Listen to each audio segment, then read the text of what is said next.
Hello, I'm Natasha Belling and welcome to EY's Reframe Your Future series.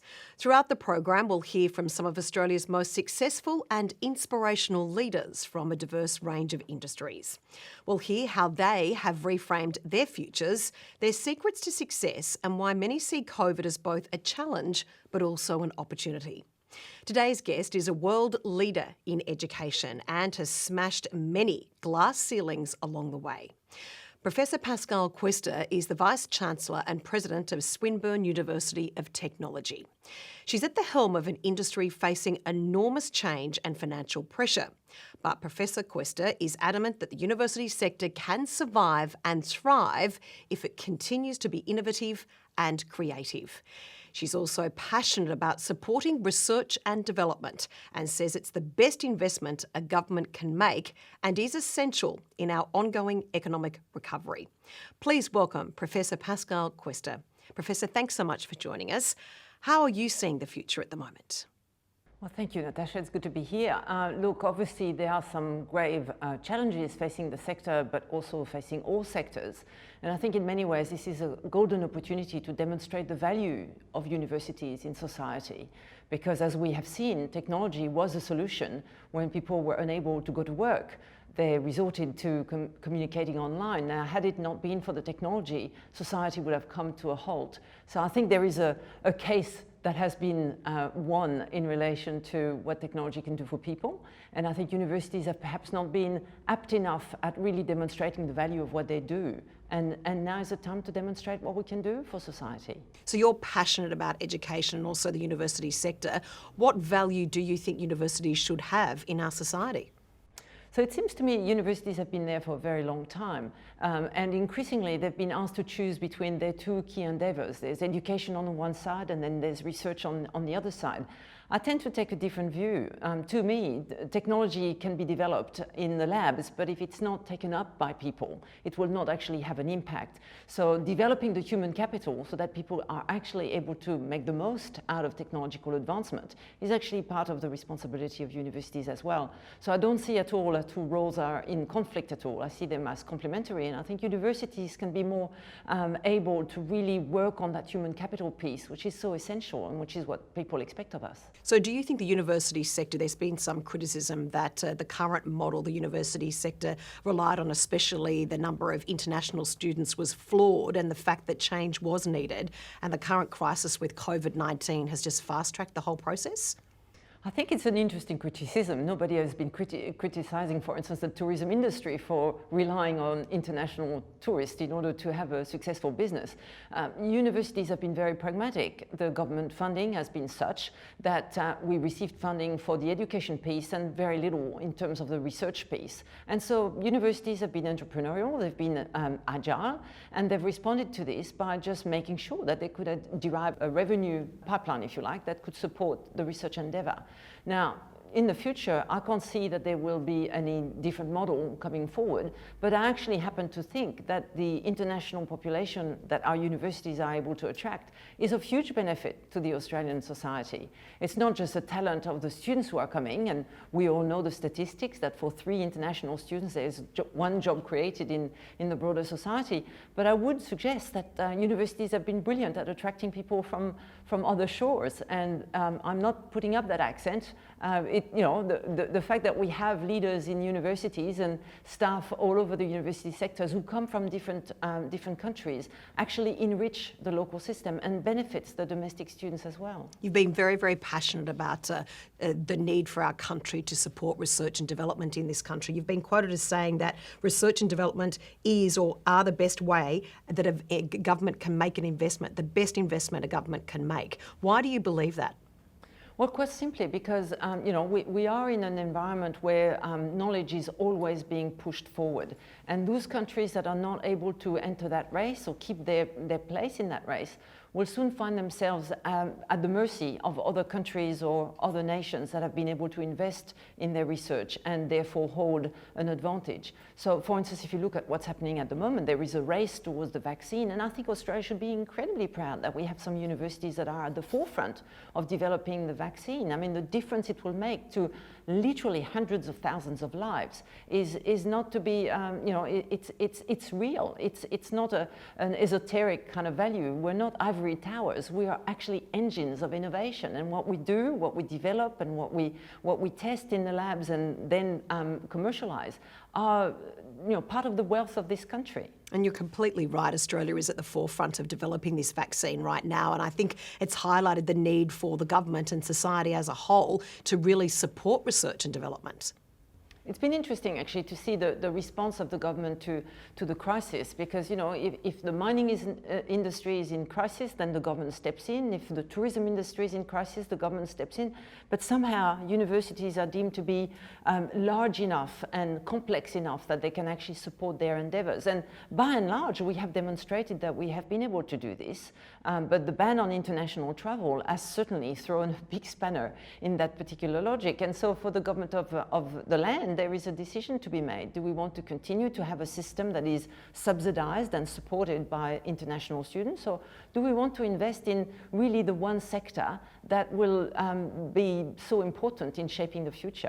Professor, you're adamant that the university sector, if it's innovative, certain universities, that they will not only survive but thrive. What do you mean by that? Do you think that certain universities in the country should focus on what their strengths are? For example, Swinburne with technology. Well, it seems to me that we are a country of 25 million people, and we've got 40 universities. Now, ever since the reform of the sector, I think by and large those universities have tried to kind of emulate a particular model of university, the European, British model of universities. And there hasn't been, in my mind, enough diversification. There hasn't been enough differentiation in a sector. I think what the pandemic has demonstrated is that actually there is scope for differentiated approaches, for different universities to offer different benefits to society. So in the same way that the University of Queensland is working on a vaccine, other universities have the capacity to really work on the technology of tomorrow. And again, I will recap on the instance of what the internet and communication online has been able to do for not just the university sector, but for schools and for all of those companies who, within the space of 2 weeks have had to ask their staff to remain at home and work from home. As we come to a point now where staff are thinking, you know what, I may not want to come back to work for 5 days a week. I might be willing to invent a new way of engaging with work. This can be enabled, this can be supported, this can be helped by the work that some universities will be doing. And I would contend that the university, which is my university, will actually be very well placed to develop that technology for the future. Pascale, from a very early age, you've been very passionate about education. How important is purpose in your life and as a leader? Look, I think it's really what gets you up in the morning. It's what keeps you going in a time of adversity or when you're encountering headwind. So the reason why I'm so passionate about education is that I could see the difference it made to my life. Neither of my parents finished high school. They were absolutely determined that my sister and I would actually get the benefit of education, and both of us did. And so I felt there was almost a responsibility towards my parents that I would do the absolute best to leverage that education. It is a gift, and it is definitely a transformational gift. And I now am so convinced that I want to make other people benefit from it. Absolutely. We often hear that education is the key to solving the world's problems, including poverty, and it is the answer to many problems. Do you believe that? Absolutely. In fact, I don't know of any other solutions. When people do not have the capacity to express their views, they go into fights, they go into war, they go into domination, to me, education is about giving people the capacity to argue, to defend their position, but to do that in a peaceful way. It also means that people can understand the world in ways that enables them to then be ready for what the future brings. People without education cannot imagine the future. They have no way of imagining the future. But education does open the door. It doesn't do everything. I mean, people can have an education and still not fulfill their potential. But I would contend that without education, it's very hard to do so. Professor, it's very challenging for both the school and I guess university sector to create jobs or train people for some jobs that haven't even been created as yet. You're very passionate about skills, not just degrees as well. Look, it's very interesting. When you talk to employers, they will actually tell you that they almost assume from day one that a new employee will have a sum of knowledge that they've acquired from university, but they're looking for something else. They're looking sometimes for an attitude.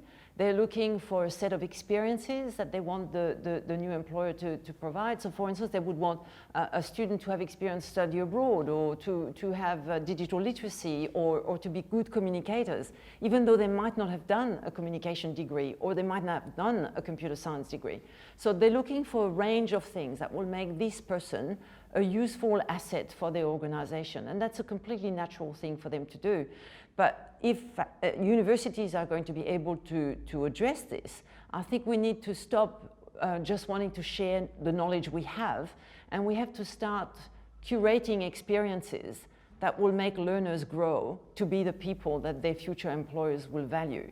And that's a completely different paradigm, because you don't start from a position of expertise where you've got content to distribute to people. You start as a coach of learning, and you actually encourage people to experience things, and yes, to fail, because sometimes you can learn a lot more from failure than you do from success, and then encourage people to grow through that learning. And I think universities have not in the past been terribly good at this, because academics and educators very often have replicated the same model of education that applied to them.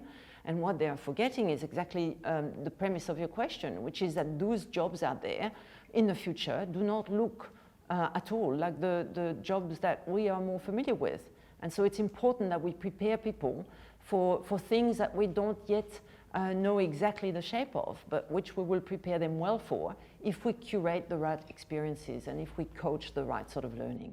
You mentioned just there that you've learnt, or some people can learn more from their failures than their many successes along the way. What's been your greatest lesson? I sometimes hear people say it's not about mistakes, it's about life lessons. It is about that, and I would probably submit that when you go from one country to another, as I have done, I went from France to the States, and from the States to New Zealand, and from New Zealand to Australia, you're almost inevitably going to commit some faults because you don't understand the system that you've just landed in.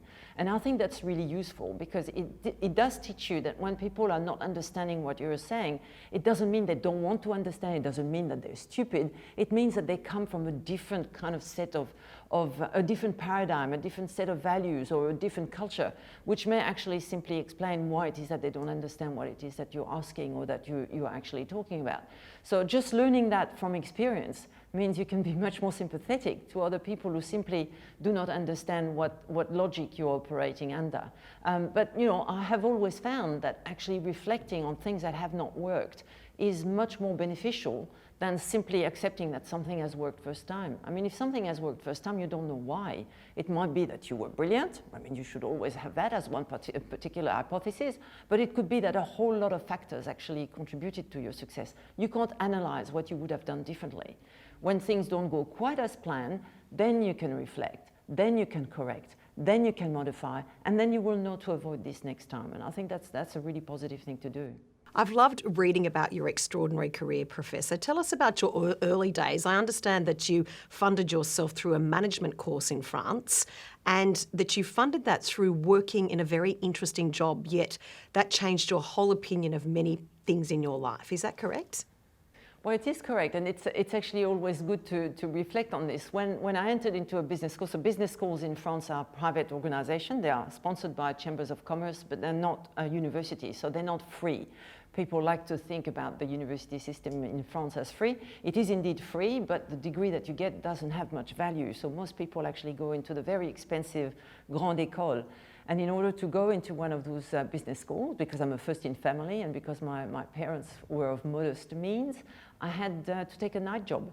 And so the night job I took was actually as an educator of teenage girls who were pregnant or had a child.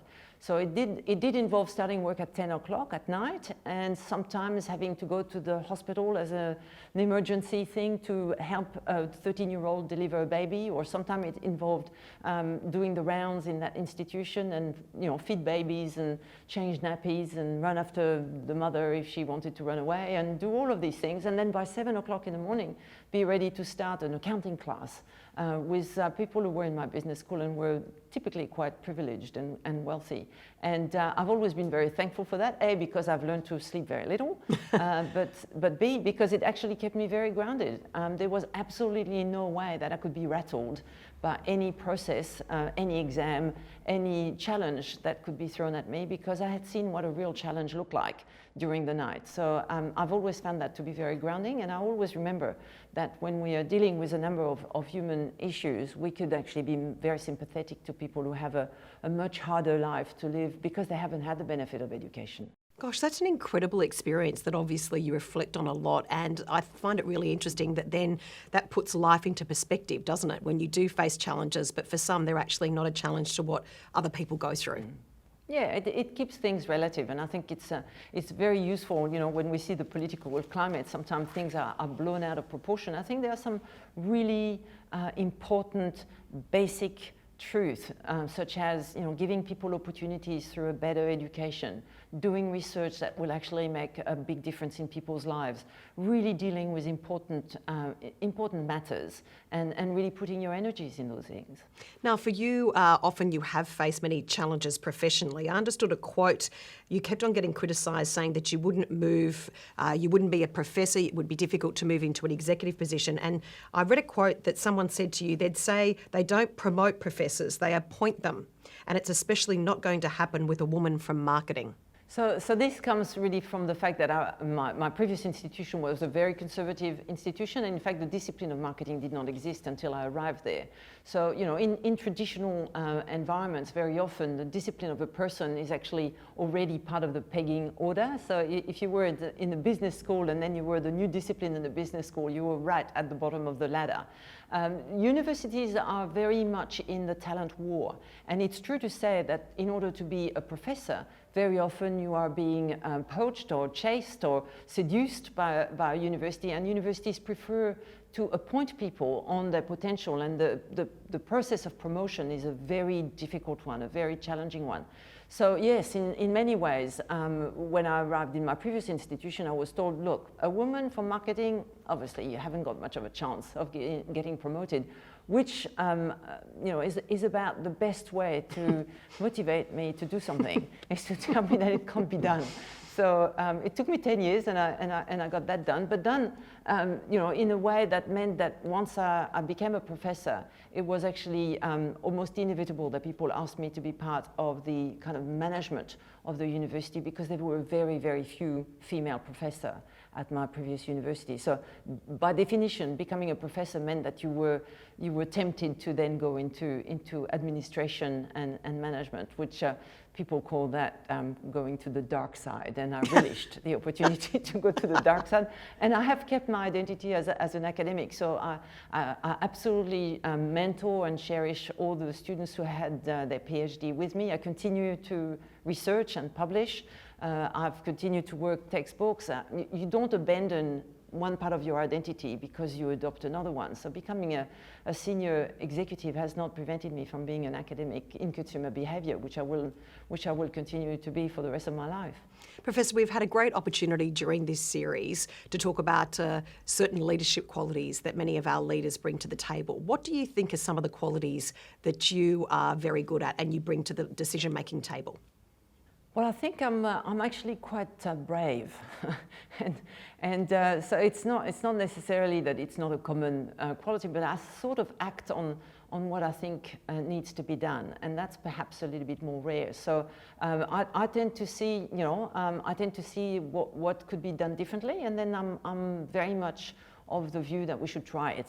I understand that it may not work, but very often I actually have a sense that the risk of not doing things is bigger than the risk of trying something and failing. So I tend to actually be action-orientated, which is a good thing, I think. We've spoken also about trust, about being a good leader is being able to trust the people around you and have great trust, I say, within your position with your students and your customer base being the students. How important is trust for you as a leader? Oh, look, I think it's critical. And in fact, I'm known as a bit of a champion of co-creation. And when I started in my previous institution saying that we should talk with the students and we should build a new facility for their learning according to the sort of things that they wanted, people thought I was mad because obviously I should have been talking to the architects, not the students. And my view was to say, no, we should talk to the students first and then we'll invite the architects to consider what it is that the students are telling us in terms of the sort of space where they would want to study. So it's quite a different logic and I have found it quite empowering actually, which is co-creating the solution. You know, being open about the problem and then inviting other people to really contribute to what the solution could be. And you know, Swinburne University of Technology is very well known for its engagement with industry. We tend to really want to cooperate and co-invest. And in the same way, I think our learners, our students, but also the professional learners who are interested in the vocational training and the professional training, they have a part to play in their education journey. It's not for us to drive them, it's for them to get on our bus and for all of us to drive in the right direction. So I have a much more inclusive way of seeing things that perhaps my title would lead you to believe. How do you get the right team around you? How important is recruiting the right people for you? It's absolutely critical. I don't think you can actually, I don't know of any leader who's been able to really operate in an environment where they were not supported by a team. You know, there might be people who claim to have done things all by themselves, but the reality is, particularly in the university sector, you do not tell people what to do. You have to invite them to be part of the journey. They have to believe in the vision, they have to trust that you can take them there, but they absolutely need to play their part. So, you know, creating a team is probably the biggest and first task of any leader, I think. Certainly data is a big issue in 2020. It's the way of the future. How important is data for you in protecting it? Well, data is critical. I mean, this is an asset. There's no question about it. And we do, in relation to our students, for instance, we absolutely have a code of respect around the data that concerns them. And it is an issue because increasingly, as we develop apps and as we you know, become more and more digital in the way that we operate, then clearly there is a risk that data is captured for purposes that are not the purposes that we intend. So, you know, cybersecurity is a very big issue. Certainly the universities are very mindful of that. It goes to the data that our researchers are generating in the lab. It goes to the personal data of our students. It goes to all of the data that we hold about our various stakeholders. And increasingly, we need to be very wary and we need to be you know, very much protecting that data. There is within that, of course, an opportunity because as a University of Technology, we believe that we will be part of developing the encryptation and all the system of protection that will ultimately make data safe. The reality of the future is that there will be so much data that the capacity to really operate in a big data environment is actually going to be critical, I would say even existential for many businesses. When we talk about space, for instance, we're not talking about putting people on the moon or on Mars for that matter. We're talking about managing the multiplicity of satellites that are surrounding this planet, collecting data. You know, that data can be put to very great use. We can kind of monitor the degree of you know, a particular plague on this crop or that crop. We can drive engines without having people on board. But all of that data needs to be protected and used for the purpose that it was designed for. There's a huge focus right now, both here and I guess internationally, about our economic recovery post-COVID-19. I know you're very passionate about research and development, investment in that, especially from a government level. How important is research and development in our economic recovery? Look, I think it's going to be essential. The economy on the other side, as people like to describe it, is going to be much more digital. It's going to involve data to an extent that is really unheard before. We might actually see the end of flying and international travel that we've seen in the past, because people will realize that in terms of the environment, flying as intensely as we have is actually a negative. So there are lots of ways in which economic growth and economic development will look different, will feel different, and hopefully will actually put the whole of humanity on a better foot. And from your position as a leader, a wonderful leader in our country, how are you going to help in our economic recovery? Well, we are going to start developing a whole lot of modules and pieces of learning that do not necessarily require a degree. It's pretty clear from talking to employers that what they want is people with the capacity, the skill and the knowledge. They're not necessarily that jealous of this title or that degree. We need to really have the capacity to provide and scaffold education around the individual, customize what it is that people want and need at the time where they are in their career or in the transition from one industry to another. So the flexibility, the agility, the customer centricity that comes from understanding that education doesn't have to be a degree or nothing. I think this is where my university will certainly play a role in making sure that we've got a new cohort of people who are ready for whatever the future throws at them. Professor, talking about the future, EY talks about transformation in terms of 3 dimensions, now, next and beyond. What are your key predictions for business and I guess society as a whole in the next 5 years or so? Well, I think people are going to be a bit traumatized by the pandemic episode. So I think people have probably put business continuity on the top of their risk register when perhaps it looked like a somewhat abstract concept before. I think the need for people to connect. So one of the things that my university is certainly mindful of is that developing technology should be about the greater societal good that arises from that. It's really important for people to stay connected. We've all heard stories of people who have been able to continue to work or have been able to continue to learn, but have felt the crushing weight of isolation. So technology cannot operate with success in society if we don't keep people connected together. And I think that's an important lesson from this. And I think increasingly, as we rethink the future of work, as we look at whether or not people need to actually be there for 5 days a week in a little office, we will be thinking a lot more about what will it take for people to want to be together, to benefit from being together, what can they best do from home or from a computer terminal, and what can they best do in a team. And I think that's a really important perspective to keep. And Professor, looking on the horizon, what does reframing your future mean for you? Well, for me, reframing the future means really being able to be resilient in the way that we were during the pandemic, because Swinburne was actually ahead of the pack in relation to online learning. What is the next crisis? What do we do in order to be ready for it? So the question is, which are the levers of our resilience that we need to exercise in preparation for the future and what will happen in the next few months and years? Professor, thank you so much for joining us today. It's been an absolute pleasure and joy. Thank you. Thank you, Natasha. It's been a pleasure. We hope you've enjoyed our conversation today with Professor Pascale Quester, Vice-Chancellor and President of Swinburne University of Technology. It's now my great pleasure to introduce Alison Cairns, EY New South Wales Education Lead. She's going to chat briefly about some of the key themes arising out of our conversation today that are resonating both here and across the world. Thank you, Alison.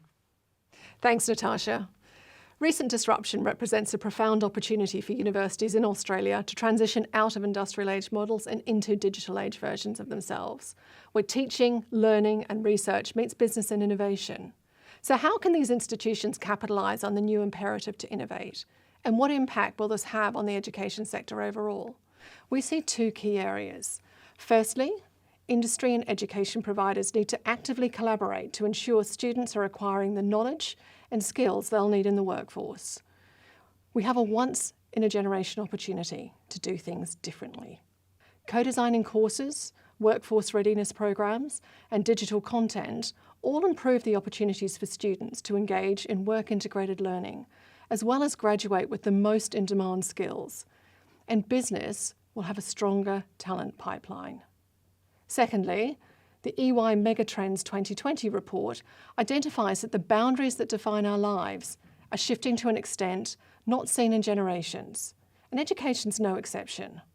To remain relevant in a world of disruption, in which the average worker will not just have multiple jobs, but multiple careers across their lifetime, education will be transformed to become truly lifelong. Individuals will take time off for learning or engage in work-integrated learning over the course of their careers. To pivot for success in a world of resurgence, universities will need to create sufficiently differentiated profiles. Those that thrive will have decided what they want to be known for, not only in branding, but having a unique set of deliverables. Delivery will be a blend of traditional and digital. Making the shift from being faculty-focused to learner-centric teaching models, integrating with industry and reimagining the physical campus for the digital world all open up vast new areas for potential to remain globally competitive. We must remember the higher education sector has endured reformations, revolutions, global wars, and more in its history. These are resilient institutions with a critical role to play in our society. They will undergo change, but they will endure. So ask yourself, are you reframing your future, or is the future reframing you? Thank you, Alison, for giving us the broad sector perspectives. We'd love you to join the conversation on LinkedIn. Please feel free to leave your thoughts and comments, and you can find the full EY Reframe Your Future series on the EY website. We look forward to seeing you next time.